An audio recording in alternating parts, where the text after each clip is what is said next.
নমস্কার, আটপুরে হেসেলে সবাইকে স্বাগত। এই গরমে কেমন আছেন আপনারা? আশা করি ভালো আছেন। আমি ভালোই আছি। এই গরমে সব সময় মনে হচ্ছে কি রান্না করব, কি খেতে দেব। বেশি কিন্তু তেল মশলাযুক্ত খাবার কেউ খেতে চাইছে না, তবে কম মশলা দিয়েও কিন্তু সুস্বাদু রান্না করা যায়। আজকে একটি অনেক পুরনো রান্না নিয়ে এসেছি আপনাদের সামনে। তৈরি করে দেখাবো মুগ ঝুরা।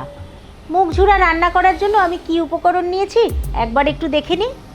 মুগ ঝুরা তৈরি করার জন্য আমি এখানে এক বাটি মুগ ডাল নিয়ে নিয়েছি, আর কিছুটা চিংড়ি মাছ আমি একটু থেতো করে নিয়েছি। সাথে নিয়ে নিয়েছি গোলমরিচ গুঁড়ো, গরম মশলা গুঁড়ো, গোটা জিরে, ঘি, তেজপাতা, নুন, হলুদ, লঙ্কা গুঁড়ো, আদা বাটা, জিরে গুঁড়ো এবং কাঁচা লঙ্কা। মুগ ডালটা আমি কড়াইতে ভেজে সেদ্ধ করে নিয়েছি। কড়াই গরম করে নিয়েছি, নিয়ে নিচ্ছি সর্ষের তেল।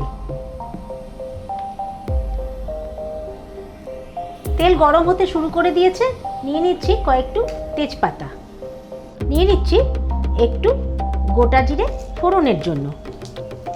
চিংড়ি মাছটা আমি যে থেতো করে রেখেছিলাম সেটা নিয়ে নিচ্ছি।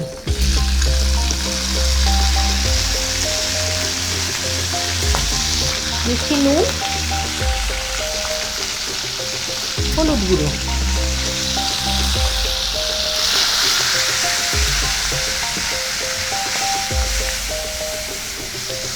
নাড়িয়ে চাড়িয়ে ভেজে নিচ্ছি চিংড়ি মাছটা।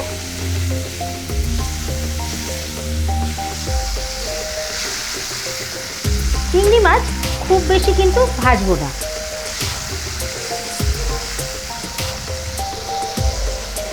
নিচ্ছি 1 চামচ আদা বাটা, 1/2 চামচ গোলমরিচ গুঁড়ো, এবার নিচ্ছি 1/2 চামচ জিরে গুঁড়ো, তারপরে নিয়ে নিচ্ছি 1/2 চামচ লঙ্কা গুঁড়ো। মশলাগুলো দিয়ে একটু ভালো করে মিশিয়ে দেব।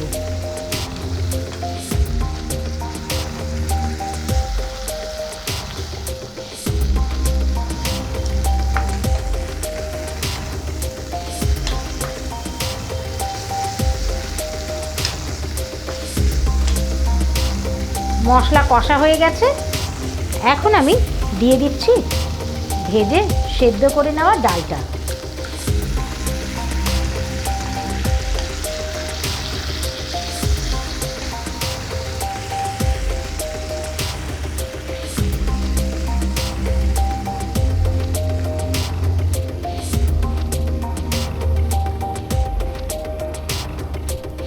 আমি এই ডালটা চিংড়ি মাছ দিয়ে করছি। যারা নিরামিষ খান বা নিরামিষ দিনে রান্না করতে গেলে চিংড়ি মাছ না দিয়ে এর মধ্যে নারকেল কোড়াও কিন্তু আপনারা দিতে পারেন। শুধু চিংড়ি মাছের বদলে নারকেল কোড়াটা পড়বে, বাদ বাকি সব উপকরণ কিন্তু একই থাকবে। রান্নাটি একদম শুকনো শুকনো হবে। নাড়িয়ে চাড়িয়ে ডালটা একদম শুকিয়ে নিচ্ছি।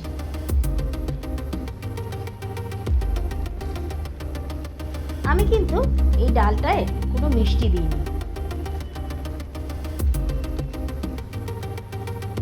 আপনারা চাইলে মিষ্টি দিতে পারেন। মোটামুটি হয়েই এসেছে।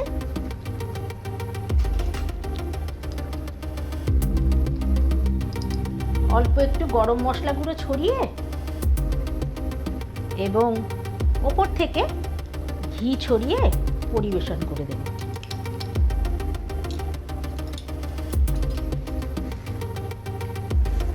তৈরি হয়ে গেছে মুগ ঝুরা। এখন পরিবেশন করে দেব। ঠান্ডা হয়ে গেলে কিন্তু একদম শক্ত হয়ে যাবে।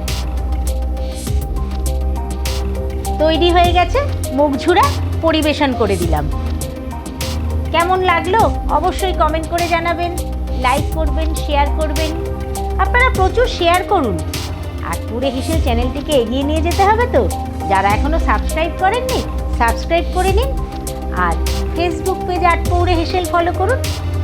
তাহলে আজ আসি, আবার দেখা হচ্ছে অন্যদিন। নমস্কার।